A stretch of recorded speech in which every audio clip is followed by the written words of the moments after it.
আসসালামু আলাইকুম রহমতুল্লাহি ওয়া বারাকাতুহু।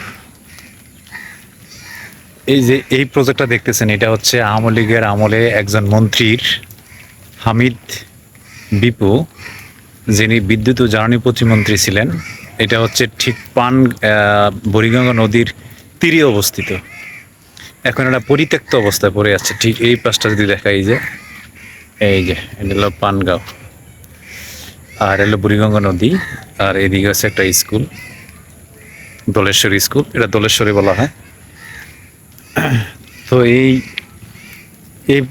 এই বাগানে এসে মনে হচ্ছিল যে মানুষ চিরকাল বেঁচে থাকে না, অর্থ সম্পদ চিরকাল থাকে না। আজকে সে কোথায়? এই এই বাগানে ঢুকতে গেলে অনেক সমস্যা হতো, বাগানে ঢুকাই যেত না। আর এখন এখানে মানুষ, আজকে বৃষ্টির সময় তো, এই যে কি যে দেখেন, এই যে এই ফলটা দেখছেন, এই যে চাইলটা ফল, চাইলটা, এই যে আল্লাহ বাবা, কিছুক্ষণ আগেটা পড়ছে চাইলটা, এই যে চাইলটা কোন সময় যে আমার মাথায়ও পড়ে, মাথায় হাত দিয়ে রাখছি। এই যে অনেক চাইলটা, এই যে কোন সময় যে মাথায় পড়ে অনেক চাইলতে। মানুষ চিরকাল বেঁচে থাকে না, সম্পদ চিরকাল থাকে না, অহংকার, অহমিকা, এগুলো মানুষকে ধ্বংস করে দেয়, সত্যিই ধ্বংস করে দেয়। কারণ অহংকার ব্যক্তি কখনো জান্নাতে প্রবেশ করতে পারে না। যার বিরুদ্ধে ন্যূনতম অহংকার আছে, সে কখনোই জান্নাতে প্রবেশ করতে পারবে না, এটা হাদিসই আছে। তো আজকে সে কোথায়? তার বাগানে আমি ঘুরে ঘুরে এই যে ভিডিও করতেছি। মানুষ মানুষ চিরকাল বেঁচে থাকে না। এইটা একটা ফল গাছ, সম্ভবত কি ফল গাছ জানি না। এই যে তার বাগানে আমি এখন অবস্থান করতেছি, এই যে চারপাশ দিয়ে তার বাগানটা। তো আসলে একটা জিনিস যেটা বেশি মনে হয় আর কি, সবচেয়ে বেশি যেটা ফিল করি, রাফির আম্মু যেভাবে মারা গেল 2024 সালের 7ই ফেব্রুয়ারি রাত 11:30টায়, যখন আমার কাছে সংবাদটা আসে, তখন আমি বিশ্বাস করতে পারতেছিলাম না। আমি চোখে মুখে অন্ধকার দেখতেছি, কি বলে। যখন যে লোকটা আমাকে সংবাদটা দিছে, যে লোকে আমাকে সর্বপ্রথম মোবাইলে সংবাদটা দিছে, এই জানোয়ারটা এই কাজটা করছে। তো এই সংবাদটা পাওয়ার পর আমি বাকবিতণ্ড হয়ে যাই। আমি স্বাভাবিক, আমার মানে স্বাভাবিক যে চলন বলন অঙ্গি ভঙ্গি এগুলো আমার নাই। তখন আমার বিশিপ ডিউটি ছিল। আমি বিশিপ ডিউটি শুরু হয় আমাদের 2টা থেকে 10টা পর্যন্ত। তার আগে 12টা বাজে সুন্দর সুস্থভাবে আমার সাথে কথা বলছে যে কি ব্যাপার, খুব ইউটিউব চ্যানেলটা খুব সুন্দর হচ্ছে, খুব ভালো হইতেছে। আমরা মনে হয় 4,000 ঘন্টা ওয়াচ টাইম ফিল আপ হয়ে যাবে, আর সাবস্ক্রাইবার কিছু বাকি আছে, ইনশাল্লাহ হয়ে যাবে যদি ধারাবাহিকভাবে নিয়মিতভাবে আমরা এই শিক্ষামূলক চ্যানেলটা দিতে পারি। অর্থাৎ হলো হেলথ কন্টেন্ট, এটা আমরা ভিডিও আকারে প্রকাশ করতাম মানুষের সামনে। মানে হেলথ তো মানুষ এভাবে মুখে আইসা কথা বলে, আমরা ভিডিও আকারে কথা বলতাম। তো যখন এভাবে কথা বলতাম, তখন আসলে খুব ভালো একটা রিচ হচ্ছিল। কিন্তু তার নিয়ে চ্যানেল সম্পর্কে কথা হয়, চ্যানেল সম্পর্কে আমরা কথাবার্তা বলি, চ্যানেল সম্পর্কে সব কিছু বলি, হাসি খুশি। তখন রাত্র যখন 9:30, 8টা বাজে একবার মিস কল দেয়।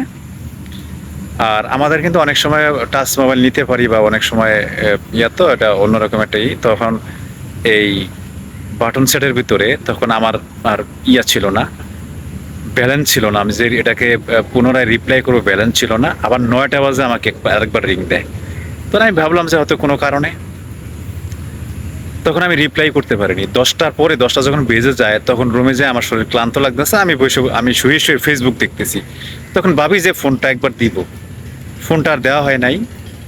তো যখন আমার কানে আসে, তখন আমি তো বিশ্বাস করতে পারতেছি না, কি রে, একেবারে সুস্থ মানুষ। আমি রবিবারে গেলাম বাড়িতে, এর আগে বুধবার, মানে রবিবারে, বুধবারে মারা যায়, রবিবারে যখন যাই, আমরা ভিডিও টিডিও করা কমপ্লিট করলাম। তখন একটা উদ্যোগ নিয়েছিলাম যে রুমের ভিতরে একটা সিসি ক্যামেরা আগের থেকে ছিল, এর ক্যামেরাটা লাগাবো। কিন্তু কোনো কারণে হয়তো সিসি ক্যামেরাটা আর ওই দিন আর সময় পাই নাই, ভাবছি পরে লাগাবো নিরাপত্তাজনিত কারণে। কারণ অনেক সময় বাচ্চা চুরি হয়, কারণ আমাদের বাড়িটা একটু খোলামেলা, তো আলাদা বাড়ি ছিল। এই জন্য ভাবলাম যে এটা একটু পরে লাগাই, তাহলে কিন্তু সিসি ক্যামেরা লাগাইলেই কিন্তু আমি ট্র্যাকিং করতে পারি যে আসলে এখানে কি হয়েছে। একটা সুস্থ মানুষ, স্বাভাবিক মানুষ, আপনি এখন প্রশ্ন উঠতে পারে, সুস্থ মানুষ দেখে কি সে মরতে পারে না? হ্যাঁ, মরতে পারে। কিন্তু এইভাবে মরবে কেন? এভাবে মরবে কেন? এটা কোন মরা? জিহ্বায় কামড় দিছে এইভাবে, জিহ্বায় কামড় ছিল, আর এদিকটায় যে লুইটটা ছিল মানে সাদা সাদা এক ধরনের লোট, কিন্তু এখানে কোনো চিহ্ন ছিল না, শরীরে কোনো চিহ্ন ছিল না। আমি আমি আসলে বিশ্বাস করতে পারতেছি না, আমার এখনো কেমন কেমন জানি লাগে, আমি বিশ্বাস করতে পারতেছি না যে শেলি নাই। আমি আজকে 3 বছর চলতেছে, রাত পোয়ালেই জানুয়ারি চলে আসলে 4 বছরে পড়ে যাবে। আমি কোথায় ছিলাম, আমি এতদিন কোথায় ছিলাম, কি করছি, আমি আমি কই ছিলাম, আমার সময়গুলো কিভাবে যাচ্ছে। আমি লাভ দিয়ে উঠি। আমার মানে একটা জিনিস হলো, স্বাভাবিকভাবে মৃত্যুবরণ করলে আমার কোনো আফসোস ছিল না। স্বাভাবিকভাবে যদি মৃত্যুবরণ করতো, এটা তো অস্বাভাবিক একটা মৃত্যু। তো যে জালিম কাজটা করছে, পরে পরে 9 মাস পরে আমি বুঝতে পারি যে এটা আসলে একটা এটা স্বাভাবিক মৃত্যু না। স্বাভাবিক মৃত্যু হলে জিভায় কামড় থাকতো না। অনেকে আমারে, আমি তাৎক্ষণিকভাবে যদি আমার কোনো লোক, হ্যাঁ প্রথম আমার সন্দেহ হয়েছে যে এইভাবে কেন মারা গেল। মারা যাওয়ার সময় আবার কি করছে, গোসলের সময় কিন্তু আবার চেক দেওয়া হয়েছে। যে চেক দিছে তাকেও আল্লাহ বেহেশতে নসিব করুক, সেও মারা গেছে। তো চেক দেওয়া হয়েছে, গলায় হাতে কোনো চিহ্ন আছে বলেই আমরা কিন্তু আর আগাইনি। কিন্তু এটা অন্য একটা স্টেপে ছিল, এটাও পুরোটা বের হয়ে আসবে। প্ল্যান সাকসেস কিভাবে করে মানুষ, কত বড় নিমুখারাম, কত বড় জালেম, কত বড়। আমি একটা কথা মনে করি, এই ধরনের যারা কাজ করে, তো এগুলোর বাইরে ফিরিয়ে মেরা ফেলান, হত্যার পরিবর্তে হত্যা, এক কথাই শেষ। হত্যার পরিবর্তে এগুলো যদি কখনো কোনো ধর্ষণ হয়, ধর্ষণকারীকে পিটে মেরে ফেলাও। এগুলোর কোনো বিচারের কোনো কোর্ট সালিশি মালিশি দরকার নেই, ডাইরেক্ট কোপায় মেরে ফেলাও। আর কেউ যদি কেউকে বিনা কারণে হত্যা করে, হত্যা হলো একটা কবিরা গুনাহ, শিরকের শামিল। 2টা মাসুম বাচ্চা নিয়ে ঘুমাইছে, এগুলারে পিটাইয়া কোবাইয়া মেরে ফেলাও। আজ নয় কাল, কাল নয় একদম মেরে ফেলাও এগুলারে, উচিত এগুলারে একদম। এই জানোয়ারগুলা সমাজে বসবাস করে, এগুলোর সাথে গরু কুরবানি দিলে, তাদের সাথে লেনদেন করলে ওই মানুষগুলোর কবিরা গুনাহ হবে। আমি আহ্বান করব, এই ধরনের মানুষ যদি সমাজে আমরা চিহ্নিত করতে পারেন, তাদের সঙ্গে মেলামেশা করবেন না, গরু কুরবানি দেবেন না, কোনো কিছু করবেন না, ওগুলোর বয়কট করা উচিত। আর একদম এগুলোর কোপায়া শেষ করে দেওয়া উচিত। এই জানোয়ারগুলারকে, এগুলো মানুষরূপী বেঈমান প্রতারক, মানুষরূপী জালেম, ফেরাউনের মতো এগুলা। তো আল্লাহ যদি সুযোগ আমাকে দেয়, হয়তো কোনো একদিন এটা উদ্ঘাটন হবে, ইনশাল্লাহ উদ্ঘাটন হবে। আর মারা যাওয়ার পরে আমি কেন বললাম এই কথাগুলো, কেন বললাম, আমার কাছে কিছু কিছু কথার রেফারেন্স আছে, কিছু কিছু কথার রেফারেন্স অনুযায়ী আমি বলছি। একটা মানুষ 3 দিন 4 দিন পরে যদি বলে প্ল্যান সাকসেস, হ্যাঁ, তখন আপনার কি অনুভূতি আসবে? তার কথাই কিন্তু সে ধরা খায়। কি অনুভূতি আসবে আপনার? কতগুলো মিটিং হয়ে গেছে, আর অনেক কিছু হয়ে গেছে, সবগুলোর কিছু কিছু প্রুফ আমি রাখছি। এবং মারা যাওয়ার পরে যে জিনিসটা বেশি হয়েছে, সেটা হচ্ছে আল্লাহ আল্লাহ আল্লাহ, আমি জানি সে ইল্লিনে আছে, সে যিনি নাই ভালো আছে, একদম সুন্দরভাবে আছে, আমি জানি সেটা। আমি স্বপ্নে, আপনি বিশ্বাস করবেন না, বলবেন যে আমি কি অলি হয়ে গেছি নাকি। আমি স্বপ্নের সব কিছু দেখছি, একদম শুরু থেকে শেষ পর্যন্ত, কিভাবে মারা গেছে, কোথায় আছে, কিভাবে কি, একদম সম্পূর্ণ সব কিছু দেখছি। শেষ বিদায়টা আমাকে এভাবেই দিছে, আমি একদিন স্বপ্নে দেখি, একদম বাস্তব ঘটনা। ঘটনাটা হচ্ছে, আমি তখন ঢাকায়, হঠাৎ করে দেখি মানে রাফির আম্মুর কবরে পানি ঢুকতেছে। আমি স্বপ্নে দেখতেছি সে কবরে থাকতে পারতেছে না। আমি যেখানে যে এলাকা অবস্থান করতেছি, সে এলাকায় কোনো বৃষ্টি নাই, রৌদ্র, সুন্দর আবহাওয়া। তখন এই স্বপ্নটা আমি ঘুমানোর পরপর 2বার দেখি।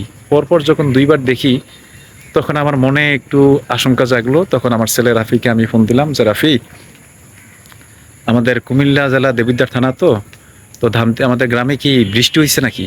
কহ প্রচুর বৃষ্টি। আমি কেউ, তোর আম্মর কবর তো পানি যেতেছে, কহ পানি মনে ঢুকছে, এক সাইডটা খোলা। এখন দেখেন, আমি কি সেই কবর দেখছি? আমি তো সেই কবর কখনো দেখিনি, আমি তো সেই কবরে যাইনি। তাইলে এটা আল্লাহ যদি সত্য না হবে, আল্লাহ যদি চিরঞ্জীব না হবে, আল্লাহ যদি চিরস্থায়ী না হবে, এই স্বপ্নটা আমি কিভাবে দেখলাম? এই স্বপ্নটা কি আমার দেখার কথা? আমি কি জানতাম যে তার কবর পানি ঢুকতেছে? তখন তাৎক্ষণিকভাবে আমি তারে বললাম যে, তুই কবরের কাছে যাইয়া সেরা ওখানে পলি বা অন্য কিছু কাগজ টাগজ দিয়ে এটাকে আবৃত করে রাখ। আল্লাহ হাফিজ, সুবহানাল্লাহ। ঠিকই, তখন পরবর্তীতে স্টেপ নেওয়া হয়েছে, কাগজ দেওয়া হয়েছে, এগুলো ঢেকে ঢেকে দেওয়া হয়েছে। আর আরেকদিনকে স্বপ্নে একটা দেখি কি, আমি কবরের কাছে গেছি, আমার স্বপ্নের খোয়াবের কথা বলতেছি, আমি কবরের কাছে গেছি, যাওয়ার পরে একদম বাস্তব ঘটনা, একদম আমার আমার স্বপ্নে দেখা, আমার স্বপ্নের খোয়াব, এগুলা মিথ্যা কখনোই হয় না। তখন দেখতেছি যে কবরের কাছে যে বলতে যে শেলি কোথায় তুমি, তখন দেখতেছি যে আমরা পাহাল বলি বা চুলা বলি, চুলার মধ্যে যে ধরনের একটা গর্ত হয় না, অটোমেটিক্যালি একটা এরকম এরকম একটা সার্কেল হয়েছে। তখন আমি যে বলতেছি শেলি কই, শেলি শেলি কই, নাই তো। আমি আসলে তাকে খুব ভালোবাসতাম, আমরা তো আসলে মানে এজ গ্যাপটা খুব কম ছিল, তার সাথে আমার এজ গ্যাপ ছিল মাত্র 3 বছরের। আমার সমসাময়িক, আমার ফ্রেন্ড, আমার বন্ধু, আমার আমার ভালোবাসা যেটাই বলেন। যদিও অনেক আগে বিয়ে করছি, আমি খুব অল্প বয়সে বিয়ে করছি, সে আমার ফ্রেন্ডের মতো ছিল। আসলে স্ত্রী করলে, স্ত্রী তো বটেই, স্ত্রী ছাড়াও সে একটা ভালো ফ্রেন্ড ছিল, সুখে দুঃখে সব কিছুতে সে আমার সাথে, আমি তার সাথে শেয়ার করতাম, আমার সঙ্গে সে শেয়ার করতো। তো তখন ওই যে একটা সার্কেলের মতো তৈরি হয়, তখন আমি যাই খুঁজতে থাকি কবরের ভিতরে, দেখি শুধু মাটি আর মাটি। তখন হাত দিয়ে এইভাবে এইভাবে এইভাবে এইভাবে আমাকে হাত দিয়ে এইভাবে এইভাবে এরকম করতেছে, সুবহান আল্লাহ, সুবহান আল্লাহ, সুবহান আল্লাহ। মানে আমি আসি, মানে আমি আসি, আমার মানে এরকম আমাকে এরকম করতেছে। পুরো প্রক্রিয়াটা আমি দেখছি স্বপ্নে। আল্লাহকে বেহেশতে নসিব করো। অন্ততপক্ষে কারোর দোয়ায় যদি না যায়, স্বামীর দোয়া যেটা, অন্তত আমি তো দেখছি সে আল্লাহকে কেমন বিশ্বাস করতো, নামাজ পড়তো, রোজা করতো। আমার স্ত্রীর প্রশংসা আমি করতেই থাকবো, আজীবন করব, মৃত্যুর আগ পর্যন্ত করব। সে একজন মহিষী নারী ছিল, একজন ভালো নারী ছিল, একজন গুণবতী নারী ছিল, আল্লাহওয়ালা নারী ছিল। হয়তো আমি কোনোদিন মরে গেলে আমার ভিডিওগুলো থাকবে। আমি আমি সাক্ষ্য প্রদান করতেছি যে সে খুব ভালো নারী ছিল, খুব ফরেজগার মানুষ ছিল, অন্তত ভালো নারী ছিল। তো ওখান থেকে আমি বুঝতে পারছি যে সে, হ্যাঁ, আমি কবরে গেলে সে টের পায়। এটা হাদিসে আহমদুল্লাহ হুজুরের শুনছি, সেই কবরে গেলে টের পায়।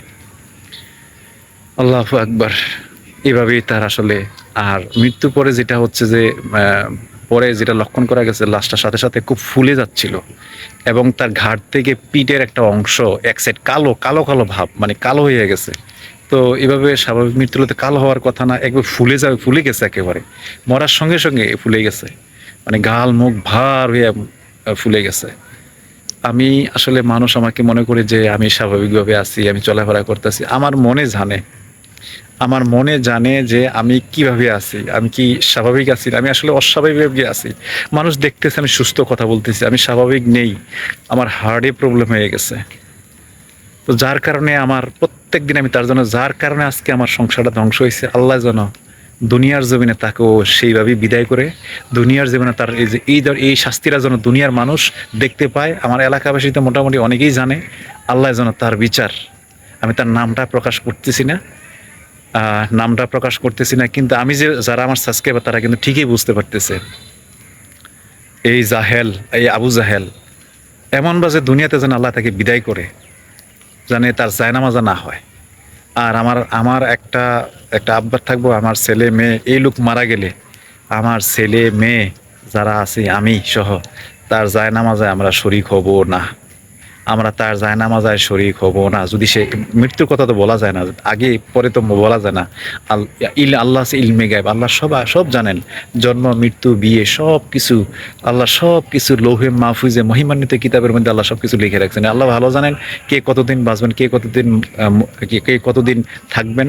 কিন্তু সে যদি আমার আগে মারা যায়, আমরা তার জানামাজার শরিক হব না। আর আমি যদি তার আগে মারা যাই, আমার জানামাজার জন্য এই লোক, এই এই জাহেল, এই আবু জাহেল যেন শরিক না হয়, তাকে যেন আমার জানামাজে অংশগ্রহণ করতে না দেওয়া হয়।